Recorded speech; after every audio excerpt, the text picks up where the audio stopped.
What's up, everybody? Welcome back to the College Loop Podcast, episode 39 of the College Loop Podcast, the Dylan Brooks episode, if you will. I'm your host, Dylan Larck, at your boy the Tank on Twitter, and I am once again joined by Harrison Tarr, and Daniel Locke is back on the show as well. We got a full house for the first time in like a week. How y'all boys doing? Daniel, not all at once Couldn't here. be better. I'm Could great, not be Dylan, better.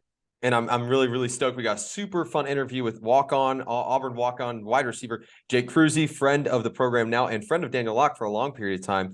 Let's not waste any time. We're going to jump straight into that interview. We're going to come back and we're going to talk about, folks, is Shedrick Jackson an NFL wide receiver? You're going to want to listen to the rest of this episode. We'll give you our thoughts. Right now, an exclusive interview with Auburn walk-on wide receiver Jake Kruse. And welcome back into the College Loop Podcast. It is now my pleasure to welcome on my good friend. I go way back with this guy, Jake Kruse, walk-on receiver on the football team, number 82. Jake, how are you doing? I'm doing great. How about y'all? Doing good. Thank you for coming to talk ball with us. Yes, sir. So I'm not even going to waste your time. Your story is awesome. You played 1 year of football in high school, and now you're on an SEC West roster, which is pretty hard to even wrap my mind around. So just kind of going back to that senior year at Helena, what even made you decide to play football? Yeah, you're right. It kind of is crazy. Sometimes I can't even believe it myself. But I played baseball all the way throughout my high school and middle school. Never even thought about playing football for real. And then senior year came around for baseball, and I just wasn't feeling it. So I was like, let's just do something different. Play football. And I just kind of fell in love with it. And I don't know. Somehow I'm here where I am now, but after 1 year, but I'll take it. So I remember that first game against Dallas County, ran back the opening kickoff for a touchdown in the second half. That was electric. Yeah, that was crazy. First time I ever touched the ball. Took it to the house. Nah, there ain't nothing like it. I'm not gonna lie. First time you touched the rock, you went for 6? Yeah, first time I touched it, went for 6. Yeah. Unreal. That's a storybook thing right there, dude. Yeah, it is. I can't believe it. So. Question for you. You played 1 year in high school and you said you weren't feeling baseball anymore. I get it. You know, sometimes you fizzle, other things happen, plenty of different elements go into that. Dude, you played 1 year in high school ball and you're like, to hell with this, I'm gonna go walk on at Auburn. Like where in the world did the confidence come from? I'm not judging it. Obviously you're here, you're playing ball. That's a good question. When I finished, we didn't even we missed a few games during our senior year from COVID. So I didn't even play a whole season. And afterwards I was like, I knew I wanted to go to Auburn. Like I had some little small schools reach out. And I always knew I wanted to go to Auburn. So once I got here, I just started looking into like the walk-on process, how to do it. And I didn't know anybody. I didn't have any connections or anything. I just heard that there was a tryout. And so I basically I trained for months up until the tryout. The tryout was in January or February or something, right before spring ball last year. And got there and apparently I did good at the tryout, and here I am now. So, but yeah. So you just kind of got word on the street, and that's how you wound up falling into the. Yeah, basically, I ended up texting a few people trying to figure out like who I need to get in contact with. They put me in contact with somebody, and he just told me when the tryout date was, and so then I just showed up. That's basically what happened. So. Showed up and strap them on. I love it, man. That's pretty damn cool. And Daniel's right. You know that's like not normal. Like that's cool. I know, yeah. In the best way. Like that's no, yeah, for sure. When Daniel told us about you, we were like, I need to fact check you real quick, bro. There ain't no way. Yeah, I believe you. Dill, go ahead, man. All right. So how did it feel whenever you made the roster? And you're going into was it class of 2021, correct? Or 22? Yeah, I graduated high school 21, yep.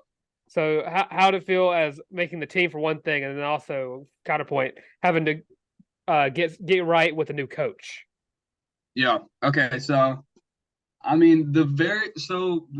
the tryout, it was like they took I want to say 6 or 7 of us out of everybody, and so you make it through the tryout, but that's not even the tryout for real. It was the spring training after that.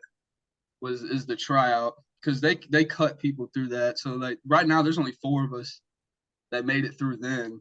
So I mean, once I found out that I got through to spring training, I mean it's a relief, but the work wasn't done yet.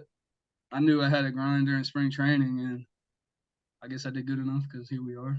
But so it was a blessing, but it wasn't over at that point. But once I found out after spring training that they was keeping us on, that's when I knew it was real, and that's probably when everything hit me. It was crazy. But got to be an overwhelming sense of emotion for a second there, like holy. Oh wow. yeah, definitely. I remember the right after the trials, one of the offensive coordinator last year was talking to me, and I just remember afterwards, a few days after the trial, I got a call and they told us it was meeting. I was so happy after that, but it was crazy. Who was the first person you called? My mom, definitely my mom. Yeah, no, yeah. That's right. Daniel, go ahead. I won't hog. So everyone's seen a football facility. It's insane. What did it feel like to walk in there for the first time as a player? I mean, I know that all the other SEC schools have something crazy too, but I know theirs is nothing like this. It's crazy. I mean, going from just the one we had last year, I thought it was good, but nowhere even compares to this one. I mean, the first time we walked through, we had like a team tour. Everybody had their phones out, videoing everything. It was crazy running around the facility. I mean, it's huge. You could spend hours exploring it and not even come across everything. We got a barbershop in there. I don't know who else got barbershops in their facility, but You gotten lined up in there yet? Nah, we haven't had no barbers in there yet, but I'm waiting for that day. That would be nice. So that'll be a clutch feature. It's like it's a football palace, is what it is. Yeah, it is. It definitely is. It's unreal. All right, question about current ball, and I know there's more walk-on questions coming your way, but you're in a pretty damn competitive room right now.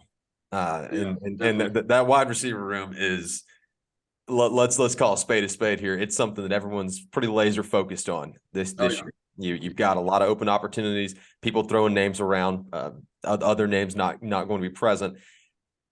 What is the competition like and the camaraderie like? Because there's that weird kind of, obviously, different perspective from different spots within the roster, but there's an inherent competition in that room right now, but you still have to, at the end of the day, you're on the same team. So how does that dynamic work out? Yeah, I mean, everybody wants to be the guy, obviously, but we all got to remember that we're brothers, and we're all on the same team. But of course, you want to beat out the guy next to you. So, I mean, our coaches always say you gotta compete with each other, and that's the only way that you're gonna get each other better and yourself better. So, I mean, is the room competitive? Oh yeah, definitely. But nobody hates on each other. We all got love for each other. So, I mean, it's a good competitiveness that you got to have, or else you won't. I mean, we're not going to get no good receivers. But who's the goofiest receiver? Goofiest? Yeah. I got to give that to my man, Jay Fair. Jay Fair. That tracks so hard. Jay Fair. He a goofball, but he lock in, and he's something. He's good. Yeah, he can play ball. We're expecting big things out of Jay Fair. You're going to see him this year, that's for sure. Heard that. Boys, go ahead. I'll let y'all open up. So how would you compare Ike Hilliard to what Marcus Davis has brought thus far this spring? That's a good question. I mean, they're different, but they're both great coaches. I mean, I was upset when Ike left last year. I thought they were going to keep him on. Everybody loved Ike. He was just a different guy. He didn't do anything anybody else was doing. He always told us that he's unapologetically who he is, and we all understood that. But he was a cool dude. But Coach Davis, he knows what he's doing. I mean, he's young, but he played here. He knows how the SEC works. He knows what he's doing. He's a great coach. So, I mean, we've assimilated some stuff from coach to coach already, but everybody in the room, they like what Coach Davis is doing. I got to I got to sneak one in real quick, Daniel, before you get back, since the door's open about coaching changes, and this one was coming. We're never going to put you in a spot where you're pinned up against the wall and make you look bad. That's not what we're here to do. Oh no, yeah. What's the most challenging part about going coach to coach in terms of such a big, drastic change? Because you had the Harsin era, and then you had the time where it felt like the fan support kind of collapsed with Auburn football, and then you get Cadillac back, and that's such a catalyst. And then you transfer into Hugh Freeze, which, you know, a lot of people speculate one way or another on the personal side. Nobody doubts the dude can coach ball. Right. From a philosophy standpoint, how challenging is it that, for lack of a better term, you've had 3 head coaches? Yeah. I mean, it is challenging. I'm not going to lie. Everybody knew it was going to happen eventually from last year. It was just a matter of time when. So everyone was kind of prepared for the moment of when it came. But, I mean, it doesn't make it easier, because one of the most hardest things is, I mean, you got to learn a whole new playbook. I mean, even just the stuff like that, I mean, you learn one playbook, next coach comes in, it's a whole new offense that you got to learn. But I mean, around the room, around the building, though, I think everyone is good with the coaching change. I mean, it's challenging, but I think most people, if not all people, are supportive of it. So, how fun was it to play under Larck? Oh, it was great. I mean, everybody saw that it was a different energy. It was a different energy that everyone brought, even the fans. So it was different, but it was great. Sure. Good. Daniel, go ahead, man. So, kind of, what's been your favorite thing about Coach Freeze so far? I think one of my favorite things is every Monday he be getting us in there for team meetings, and I know that they be posting some stuff on the Instagram about what he says, and nobody in the building takes that stuff lightly. I mean, it makes a difference. He always teaching us. He's not just teaching us football, but he's teaching us how to live good lives and what we need to be doing outside of football, which I think helps, because he's got some good stuff to say. And I know that's not how everybody thinks coaching should be, but I mean, it's going to help us play better eventually. So, I mean, him talking, he be preaching sometimes to us too. And I mean, that's what some people need to hear. And to get like the team spirit growing, I mean, y'all know his main thing is flipping the script. And what he says we got to do is what we got to do. So that's one of my favorite things he be doing for us. There's also this element of Hugh Freeze that he can, it seems like from the outside, and having been in press conferences with him, and kind of a test, he really kind of can captivate a room. He get the guys to lock in a lot in those Monday morning meetings, like people just like all 100% in. 100%. I mean, he knows when we can crack it up and be lighthearted, but when it's time to get down to business, everybody's locked in. Nobody's like nobody's out here like disrespecting him when he's got something to say. Everybody's locked in, so it's a good change. And Dylan, I know you're about to ask, but I got to ask an academics question real quick, because this is something that we saw trickle off under the last administration. And that's just me calling a spade a spade. You can quote me on that one, Dylan. That's fine. Throw my face up there with the graphic, my ugly ass, and that's fine. But how much more of an emphasis has it been under the Freeze administration to get the job done in the classroom too? Because that became a little bit of an issue. Yeah, he puts a huge emphasis on it. He puts a huge emphasis. We got checkers in classes, and he be checking grades, and we got strategists, and if we miss strategists or class, they punish if one of our receivers misses a class or something, the whole room got like push-ups and running after. So I mean, it's definitely emphasized, but because of that, I can see that even in our own room, people are starting to get it together, and we always say that it's not even an accomplishment when everybody gets to class, but that should be the standard. And that's what Freeze trying to set. And so he definitely puts an emphasis on it. I'll tell you right now, the Auburn family and the Auburn alumni base that's donating to the program wants to hear that. So that's as an alumni and a small portion donor myself, very small. that does make me feel good to hear it, because it was a little concerning about guys just not doing well academically last year, and that's it's not good for the brand, right? So no, it's understandable. Yeah, Dylan, go ahead. All right. So, what are the main differences between playing at the SEC level and playing at the high school level? Since you're kind of young in your football playing career. Yeah. I say there's two main big things. One, outside of the game, is just the time. It's a whole nother time. I mean, you got to put hours and hours and hours every week, or you won't make any progress. I mean, even just outside of the mandatory stuff we got, if you're not putting any work in outside of that, you're gonna be left behind. So I mean, it's a huge time commitment, but it's worth it. But another thing actually about the game is the speed. The speed is a whole nother level. People Welcome say, to the SEC. yeah, the speed is crazy. You go from high school to SEC football, it's different. People running faster, but plays going fast, stuff's happening fast, and if you don't know what you're doing, it's gonna be a tough day for you. I get that. Daniel? So who wants to ask the signature barbecue question? Oh, dude, that's all me. Hold on, wait a minute. That's all me. All right, Jake, you a barbecue guy? I like barbecue, yeah. I don't know if that was enough emphasis, but we're gonna roll with it anyway. What's the best? I know that you're only a redshirt freshman here, so we'll cut you a little slack if it's the wrong answer. But best barbecue in Auburn? Best barbecue in Auburn. All right. Will y'all ask everybody this question? Every single one of them. This is the most important piece of journalism I've ever done. All right. Oh, I don't know. I can let you in on a secret that we've learned here in the College Loop. All right. You got to get in good with Derek Hall. Apparently, Derek is mean on the grill.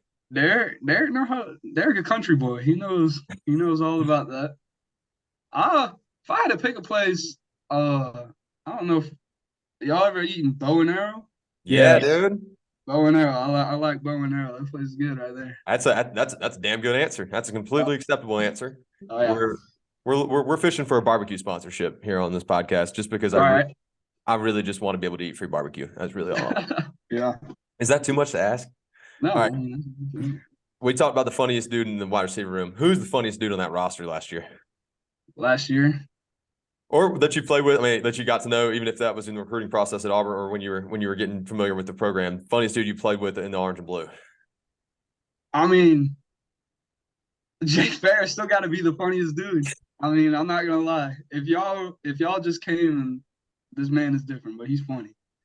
Did you ever catch passes from Grant Loy?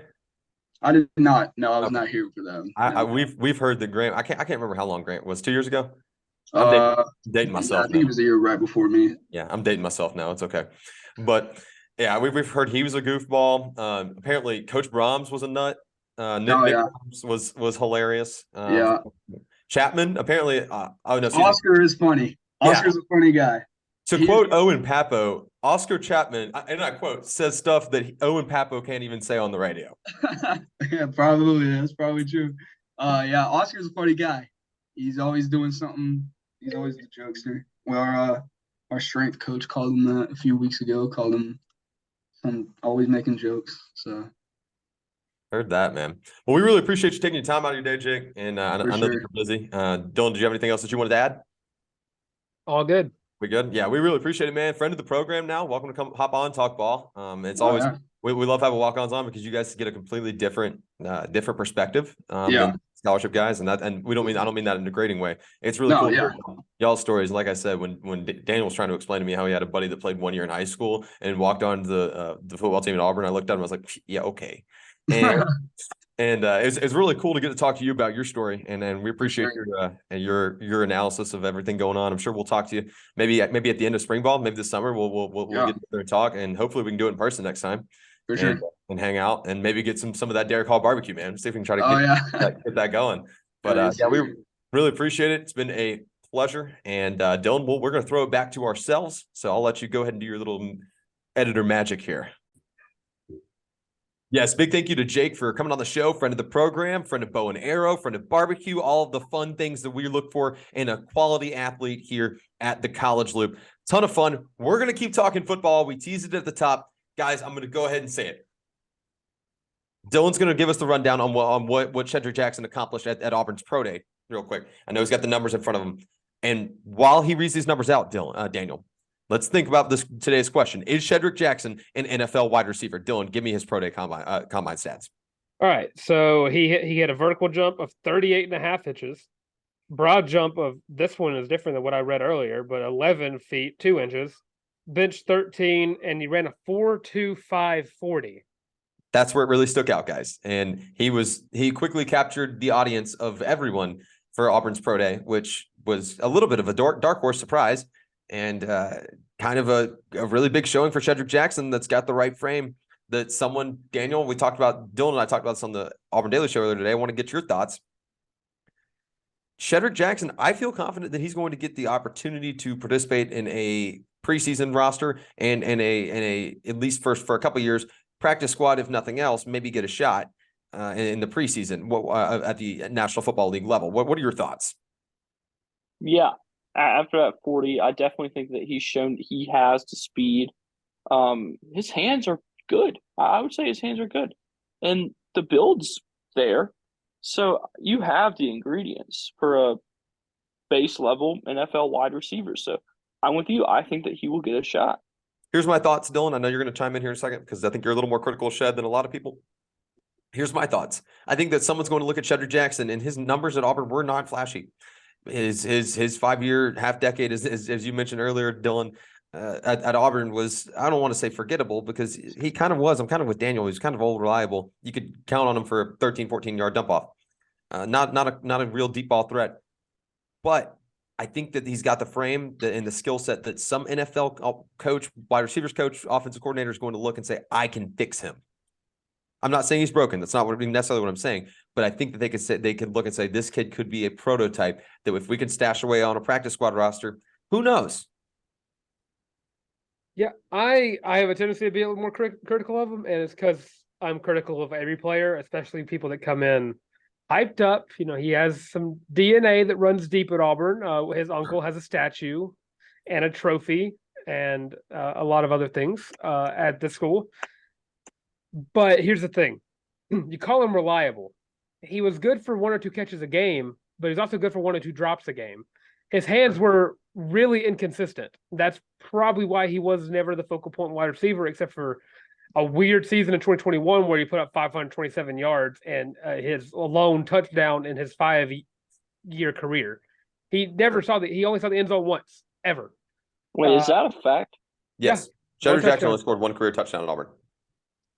Yeah, he has 874 yards in 5 seasons, averaged 13.2 yards a catch, 66 catches. I wish that ESPN kept up with drops in college. I would love to know those numbers because there was a lot of points where I thought the same thing about Sal Cannella, where I was like, okay, yeah, he has 1 catch a game. Sal Cannella had 1 crazy catch a game, which annoyed me because he always wastes it on the worst plays when he's not playing against Alabama or Washington or Oregon. But Shedrick, the film's not there for him. The athletic ability was on display at Pro Day, but the film is just not on his side when it comes to if he would have left 2021 and he competed in Pro Day for that, maybe he's a little bit more sought after. I think he's still going to be on a roster because he wore an Auburn logo on his helmet and he performed very well at Pro Day. So he's going to get looked at. He's going to get people talking to him. But yeah, the film, it's not on his side. It may just because he had like 5 different wide receiver coaches. But there's that. That's what I have to look at because you can't really coach hands. That's kind of something that comes with a wide receiver most of the time. And Shedrick never really had those. He was a great blocker, outstanding blocker. And he has this weird 4.25 that came out of freaking nowhere because if you would have told me to run a 4.25, I would have called you stupid. But film's not there for him. Dylan, I think it's very interesting that you made that Sal Cannella comp. Cannella, hello. Happy Wednesday night, Thursday morning for those of you listening. The Sal Cannella comp, and I think I just kind of put my words before, got put the cart before the horse, if you will, because Positionally, not the same. Film, I don't necessarily know exactly the same, but I think it's kind of the same concept. A lot of coaches have looked at Sal Cannella and said, I can fix him. A lot of coaches at different levels, whether that be the XFL, USFL, NFL. We know we got a shot with the Green Bay Packers and even participated in a preseason game. I think it's a similar trajectory, if that makes sense, where there are a lot of guys are like, we got to at least find out, right? You got to know. And I completely get it. And obviously I'm hoping for the absolute best for Shed. If he goes to the league and winds up being one of those guys that gets pulled off of a practice squad and winds up balling out and making a name for himself, Auburn will celebrate him for sure. I'm just not entirely sure that he's that guy, but something worth keeping an eye on. A couple other notable names at the Auburn Pro-Day, which occurred yesterday as this show's coming out. Your guys that got invited to the NFL Combine, your own Papos, Derek Halls, Echo Leotas, really just focused on Tank Bigsby's, really just focused on the interview process of today. Still there to support their teammates. I think there's a lot of traction. Those guys are kind of just shaping out where they're going to shape out now. And we'll know a little bit more as we get closer to the beginning of April, which we're almost there, but we'll have a pretty good idea where these guys could be going in the coming weeks, because the interview process is an extended one. There was a guy on the plains, Daniel, a familiar face that was throwing the rock at Auburn, that whenever you say this guy's name and say that he was in Auburn throwing the football, people get excited. How awesome is it, Daniel, that Cam Newton was able to come back and with his whole, ain't 32 better than me, campaign to really try to show people that he still got the arm talent. He still got the arm talent, folks. We saw it. It was on display. Daniel, how cool was it that Cam Newton was able to come back and throw to these guys and also get an opportunity for him to showcase? It was awesome. I watched all the footage I could find of it. He still has a beautiful pass, and just the confidence. I love it. There was one play, I think he was throwing the Shed, and he was like, keep going. I got you. Keep going. And then he hit him right in the end zone. And Shed loves to be in the end zone, as we've already talked about here tonight. So I loved it, and I really hope something comes of it. I feel like that would be a really cool story. One that I will personally write. My editor here, Alex Houston, is excited about that. But, yeah, I thought it was really cool to see. It's something interesting to keep an eye on. Dylan, you mentioned it earlier today about your thoughts that Cam Newton's probably not going back to the NFL, in your opinion. And I want to give you an opportunity here to kind of reiterate on that, about how you agree there's not 32 better, but you also don't know that it makes a ton of sense with his age, his skill set, and the beating that a dual threat quarterback takes throughout their career. Dylan, you said earlier today on the Auburn Daily Show that you understand where Cam's coming from, and you think it made perfect sense for him to work out with Auburn and find out you agree there's not 32 better. Just reiterate for everybody here, why is Cam Newton not going to be on an NFL roster in 2023? Right. So Cam Newton, it's not me making fun or talking very low of Cam Newton. If you know this hurts me, you to say this. Yeah, if you know me, I love Cam Newton more than anybody in this world, more than likely. I followed him to the NFL, for God's sake. I have a statue of him in my room. Cam is 33 years old. He is part of a breed of quarterbacks that take a lot of hits. The dual threat quarterback is very fun to watch. It's a flashy position. We saw it with the Michael Vicks of the world. But here's the thing about Michael Vick. Off-field issues kind of derailed his career for the long run. But it was such a short prime, and it just kind of came and went. You loved it when it happened, and you miss it when it's gone. Something's going on with Cam Newton. He's 33. He was injury prone when he played at Carolina. That's put most of the blame on Carolina's health staff, who just rushed him, got back on the field as soon as possible because they didn't really have a good backup. Derek Anderson was never that dude to fill that role of Cam Newton, and that's why they just put him back on the field. And then he got hurt again, and then he was out for the season, and then that became the trend after 2017. That's why Cam's not going to play again.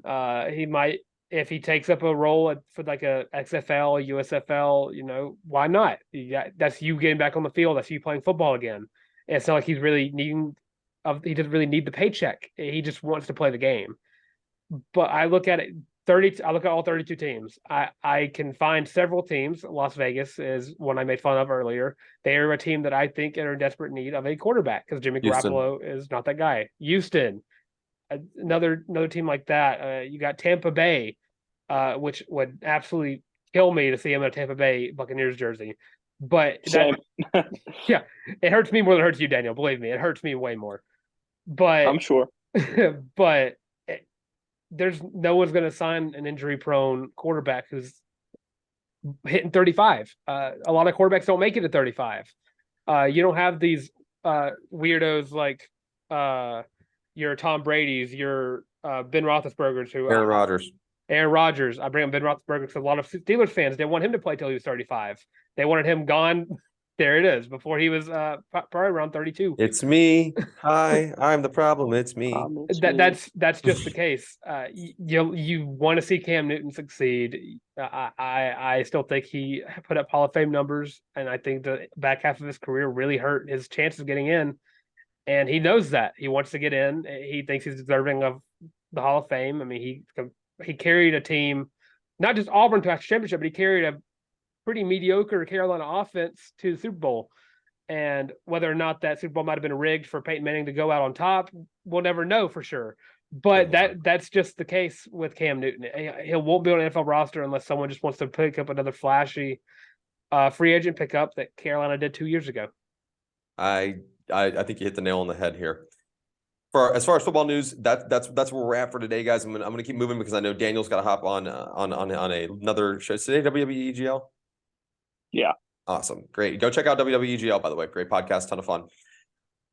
One last little piece of news before we hop into men's basketball, because I know Daniel literally called me at 10:30 last night, and somehow I didn't see it because my phone is, I don't know. Anyways, he's so excited to talk about a tall guard. I do want to go ahead and put it out there. Jamarion, in print and quotes, Fat, PHAT, incredible nickname.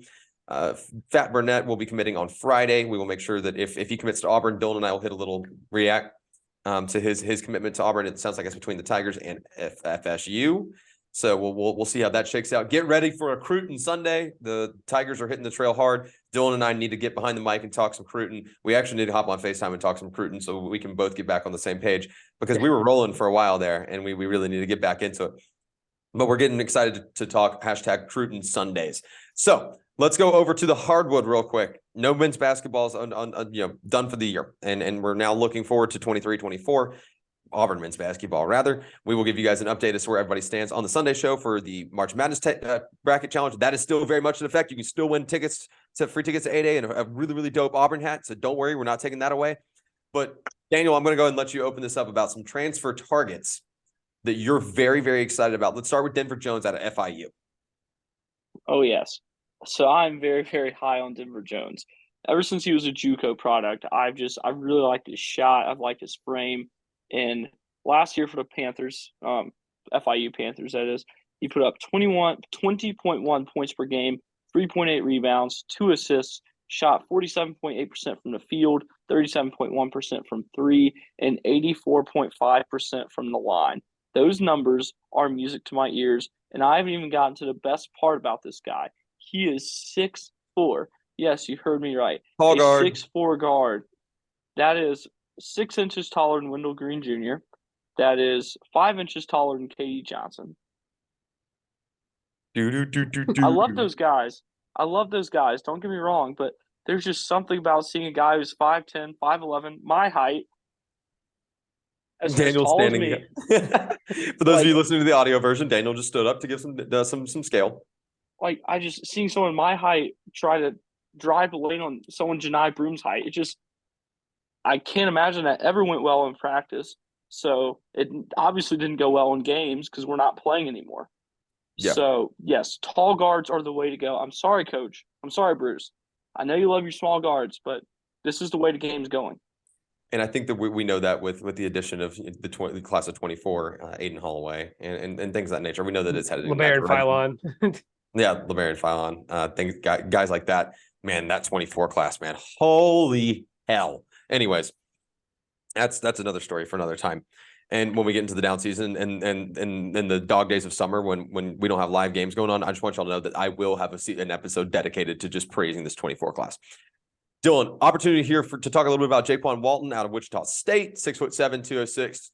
I'll let you go ahead and talk about why you like this kid, and then we'll dismiss Daniel for him to go talk some WWEGL, soon to be Darion Goborn talk. Yeah. Yes. So Jaquan Walton, sorry. I've kind of just been dipping my toes in the water to the transfer portal rumors. He's a guy that I don't fully know how true it is that he might be coming to Auburn, but people are very hyped up about it. He's coming from Wichita State. He played at Georgia, which, there's another Georgia guy in the portal that we might suspect might be on his way to the Plains. Cairo Quindo, hello. Yeah, former teammate of one Katie Johnson, and also a former teammate of one Jaquan Walton. 6'7", 206-pound forward, 13.9 points per game, 5.3 rebounds, shot 53% from the field, which on average is like shot 4 for 9 in a game. He came off the bench. That's kind of what happens. But 78% from the free throw line. You bring in a guy who can kind of replace the production you got with J. Will. Assuming J. Will leaves. Assuming he leaves, which we just need to have a list of all the potential departures. That's coming up on the Tuesday episode next week, what Auburn basketball is going to look like in 2023-24. Yeah. As far as we know, only one guy is heading out, and it's Zeb Jasper. Well, that's all we know. That's all we can say. That's all we can say for now, at least. But Jaquan Walton brings a lot of talent. He replaces a potential opening with J. Will.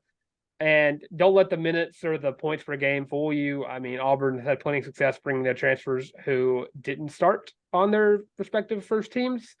If you remember one of them, he's currently leading all rookies in blocks in the NBA. So don't let that fool you. And let's not forget, Wichita State's a basketball school. They breed athletes on the court. Wichita State. But just two guys keep your ear out for, because Auburn might be gunning for a lot of transfers, especially because they're only bringing in one guy from class 23, it seems, with Aiden Holloway. So, bring in more experienced individuals, and maybe this 2023, 2024 team is going to make another run.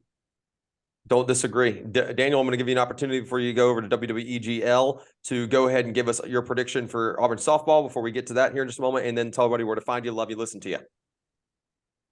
I think Auburn takes 2 out of 3 this weekend. You can follow me on Twitter at Daniel J. Locke. You can catch my written work for The Observer, any Auburn student media outlet, and if you've seen my nameplate on Zoom, now the Auburn Wire, a USA Today property.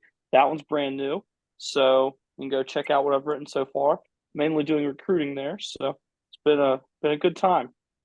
Right on. Daniel, we'll see you on the Sunday episode. Go have fun on WWEGL. We're going to talk women's basketball, so we'll move and groove. Zoom call. Let's talk Auburn women's basketball for a minute here. All right. Let's just be honest here. Good year for Auburn women's basketball, by the way. Great year. I don't want anything that I'm about to say to take away from how impressive this year was, given the adversity that this team battled. And I do not change my grade on Coach J. I do not change my faith on Coach J. But this roster is falling apart. And let me tell you what we know. I'm going to start with what we know, Dylan, and then we'll go with what we think. And we'll go with what we think that means. We'll go in that order. All right. What we know. Sanaya Wells and Ja'Kayla Johnson entered their names in the transfer portal as of the time of tape on Wednesday night at 10 p.m. Eastern time. We know that Honesty Scott Grayson's gone. She's out of eligibility. She's beat that horse to death. And in my opinion, she's going to the league. I really do. I think she's going to the league. Romy Levy and Precious Johnson. This is where we're getting to the we think part of this roster. We think Romy Levy and Precious Johnson are no longer with the program. We think that they are amongst a couple of others that are no longer going to be with this program, which leaves your returning starters, or not start. Well, I guess someone's got to be on the court. Your returning key players to be Sydney Shaw, Aisha Coulibaly, and Caitlin Duhan. Marshawn Bostic, my apologies. Don't know how I left her off that list. Marshawn Bostic. Of those 4, the only 2 that you and I are comfortable, tell me if I'm wrong, the only 2 that you and I are comfortable saying will be on this roster in 2023 are Sydney Shaw and Marshawn Bostic. Yeah. Wow. It's a tough look. It's definitely a tough look. And you also got to bring back Carson McFadden as well. Who there's your only other scholarship athlete that's coming back. Yeah, might be getting starting minutes, depending on how this offseason goes. Do you have a number on how many recruits are coming in from the class of 23? I don't have a number in front of me right now, but at this point, it's going to have to be at least 4 or 5. So let me talk a little bit about what I think this means, Dylan, and then you interpret this as you will. And if you copy paste, that's fine. If you, we're on the same page for a lot, so no one's going to judge you. This means a couple of things. Number one, Johnny Harris is not afraid of anything, and she's going to bet on herself this year.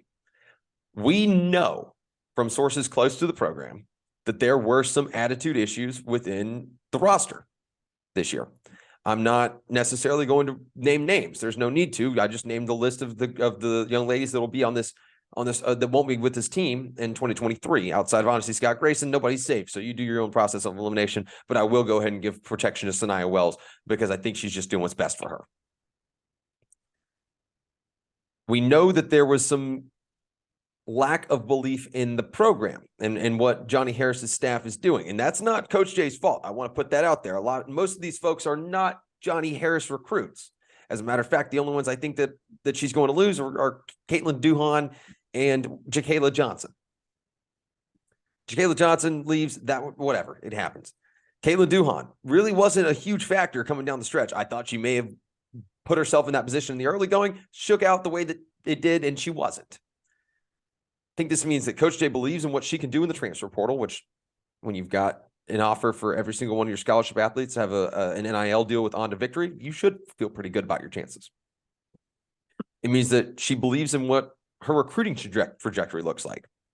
And it means that she thinks that this is in the best interest of the program. I'm not saying this is all on Coach Jay shoving people out the door. There's certainly going to be a combination of the organization and the program saying, hey, look, you're just not in the cards, and players thinking that this isn't the right spot for them. I want to go ahead and say it now. Auburn fans, it is not okay to be critical of the reasons that any of these players are leaving. It's the same way with any sport. We're going to talk later in the week about a young man who's leaving the Auburn football program that kind of took us all by surprise. And we're just going to tell you that we're surprised about it. We're not going to tell you that he made the wrong decision or that Hugh Freeze pushed him out the door. So I want you guys to stay with me here. It is very, very interesting. I'm not going to use the word concerning yet, Dylan. It is very interesting to see how this is going right now before the late portal period opens. You're going to get another portal period throughout the summer, at the beginning of the year, which means that you've got to really be moving and grooving.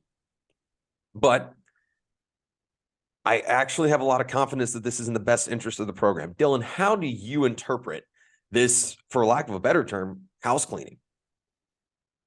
I mean, I just kind of see it as, when you come to a school because you like a coach, you kind of get a little bummed out whenever that coach is gone. No matter how poorly they performed or whether or not they went to a different job, you're bummed out because you feel like they kind of gave up on you, or they just kind of gave up on the person that recruited you. That's just the lay of the land in sports. If your coach is gone, there's a good chance you're gone too. But a lot of these girls stuck with Coach Jay, and maybe they're also not seen as particularly the players in mind for Coach Jay. A lot of these girls, it could be they were told, hey, you're probably not going to get very many minutes with so-and-so coming. I looked it up. I got 2 recruits right now, Tamia Thurman and Savannah Scott, who've already signed with the Tigers. Both the centers, 165, 164. With Precious Johnson potentially leaving the team, I mean, with 2 centers coming in who are both 6'5" and 6'4" and highly touted, there's no minutes. There's no minutes for Precious Johnson. So you got to look at it from like, well, maybe it makes sense for her to leave. And maybe Sanaya Wells didn't see herself as starting next year. Then she kind of like lost her starting spot this year or last year, whichever year. And said they would Jakayla Johnson. Maybe she wasn't fine with coming off the bench next year.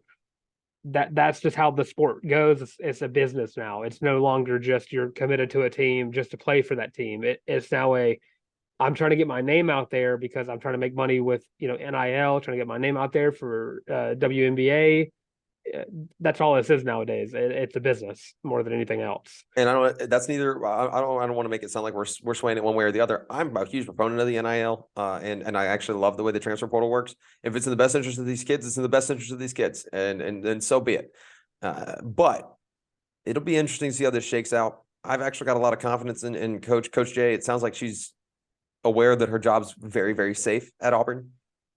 And if this is what it takes to have the full brand rebuild, where you're getting all the hashtag let's get to work kind of ladies, you've got my full permission to do so. And if this means a slight regression in 23, so be it. I don't think there'll be a drop off. I think you'll be very surprised by the transfer portal. As a matter of fact, I feel quite confident in saying so, but something to monitor going forward.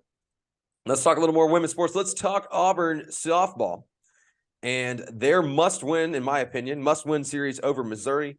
You've gotten knocked around the past 2 weekends. It's time to leave that Sunday game. Even if you lose Sunday and you win 2 or 3, whatever that looks like, it's time to walk away from a series feeling good, Dylan.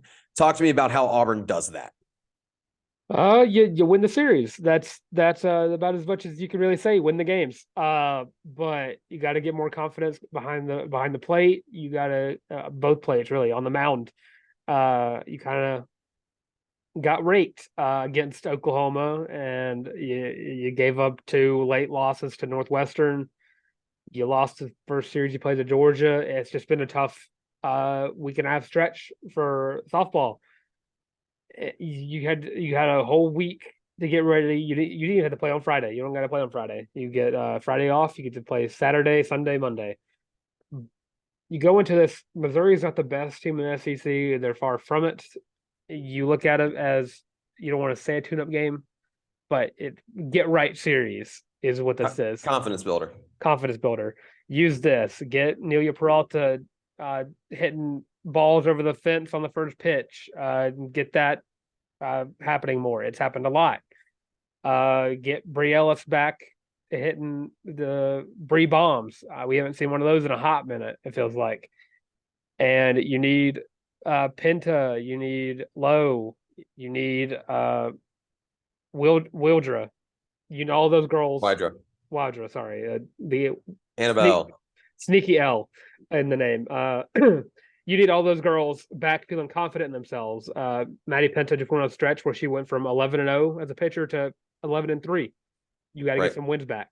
That confidence is key in every sport. It's the key in life. You got to have it to succeed. You got to get it the series. Coming from one known slow pitch softball pitching legend, Dylan Larck, to a known pitching legend, Maddie Penta, you got to get your moxie back. Yeah, exactly. And Austin Powers said it best. You got to have your mojo. And I mean, I know that's a weird connection, but I think it's kind of true. You just got to get your mojo, man, and see the ball. Doesn't even have to leave the yard, but you got to see the ball fall in places where the other team's just not able to field it. And you got to see some clean defensive efforts to know that you can play that kind of softball. This team can. Yeah, they just need to see it happen. Even Austin Powers got back without even getting his mojo back. He regained it himself. Didn't even exactly. The vial got broken. He lost all of it, but he got it back himself. And that's just what Auburn softball needs to do. The fact that we just drew out an analogy of Austin Powers to Auburn softball, I did not have that on my bingo card, but here we are. Yeah, baby. Yeah. For those of you who have never watched the College Loop, I want you to know this is unscripted. We have an outline of things in order, so we can just not go brain dead about the topics. But we've never once written out. I've definitely never written out compare Auburn softball to Austin Powers losing his mojo, as Dylan adds it to the rundown because he's a loser. Another team that really, really needs to see themselves be able to play to that level. Dylan, let's flip to the other side of the diamond and talk Auburn baseball here for a second before we get out. And I'm just going to go and give, if it's okay with you, I'm going to break down. You talk softball and football. I'm going to break down baseball here for a second here. Good night, Jogo. Jogo, please come back. Please get healthy. Look like yourself. That's important. The bullpen needs help, but most importantly, get hits early. Get on base. It doesn't matter if you don't push them across. I mean, we'll talk about the problem of leaving runners on base later. I mean, that is a problem for this Auburn team this year, but don't rely on the same 4 guys to get on base. I mean, Justin Kirby and Bryson Ware can't do it alone. They need help. And it's one of those occasions you got, I mean, just absolutely mollyrocked by Arkansas last week. And you know what? Maybe you needed that. You get right against South Alabama. Great. back in the win column, continuing that perfect stretch in the midweek. Excuse me, I had a hiccup. Your bullpen work needs to be average before it can be good. Your plate appearances need to be average before they can be good. Because Dylan, I'll go ahead and say it right now, and I know I'm going to get quoted for this, but so I'll make sure this is as well articulated as possible. We have entered the threshold of the danger zone of Auburn baseball maybe not being good. And I hate to say that. I don't mean this as I'm preying on their downfall. You know I'm not. But I'm concerned at the lack of ability to be competitive in these weekend series. Yep. And dropping, I mean, softball and baseball have kind of had this similar kind of roller coaster ride to this point, right? Yeah. Where they're kind of both in the danger zone, but baseball specifically, where you're like, okay, you got to go back and pick up a win in a series against Georgia at home. You're playing a rival. It'll be a packed house. The weather's supposed to be great this weekend. There's no excuse to not get right, except for the fact that you're banged up. I know you're banged up, but you got to find a way to stay at 500 when you're hurt. If you're at 500 when you're hurt, you'll be above 500 when you're healthy. That's just basic math, basic logic. And Auburn's just got to find a way to get creative. I don't know if that means play small ball. I really don't have the offensive solution. If I did, I'd probably be working for Butch Thompson. But you've got to kind of change up your plate approaches. If that means you need to switch the order up a little bit, so be it. Just don't move Justin Kirby. Other than that, or and Ike Irish. But you got to change your approach, Dylan. And thoughts? I mean, you look at the season, how it's gone through. Auburn started off hot until, injuries started piling up. And Lindsey Crosby said it best, he reported it, I believe today, that you might be losing your best pitcher for up to 6 weeks. Yeah.